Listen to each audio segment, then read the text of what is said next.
satu video menunjukkan kisah pasangan ni, seorang daripada Malaysia, seorang daripada Indonesia, yang semua tahu, mungkinlah netizen yang aktif dalam media sosial tahu tentang hubungan percintaan antara kedua pasangan ini.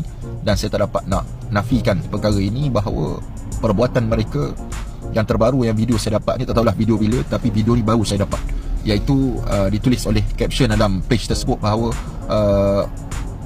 Jeffrey Nicole dan Amirah Khan semakin berani menayangkan kemesraan. Ini bukan semakin berani menayangkan kemesraan, tetapi semakin berani menayangkan dosa kepada masyarakat.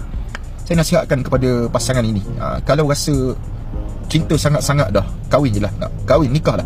Nikahlah segera untuk menutup pintu-pintu keaiban kepada keluarga kalian, terutama orang Malaysia namanya Amirah Khan, untuk tutup keaiban keluarga kalian. Jangan kita melakukan perkara mungkar di luar sana kemudian dipertonjolkan kepada masyarakat dengan erti kata menunjukkan kita mesra. Ramai lagi orang bercinta tak tunjuk pada orang, tak tunjuk. Adakah sebab kita ni figure setara mana kita ni nak? Hebat setara mana kita ni melakukan perkara-perkara yang mendatangkan dosa dan satu keaiban kepada keluarga kita? Tak ada air muka kah? Tak adakah kamu rasa nak menjaga air muka keluarga kamu?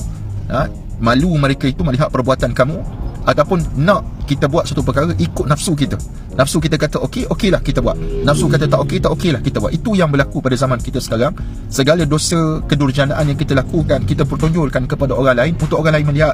Dan mungkin ramai juga yang meniru perbuatan kita, sebab kita mempernormalkan ataupun menormalisasikan dosa-dosa yang kita lakukan, dan menyebabkan netizen nak tiru perbuatan kita. Dan saya harap para netizen sekalian, tak usah tiru lah, nak buatlah perkara lain. Kalau kita rasa kita nak bercinta betul-betul, bercinta lepas kita nikah, bernikahlah dulu.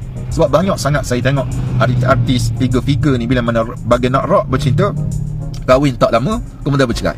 Ini banyak berlaku.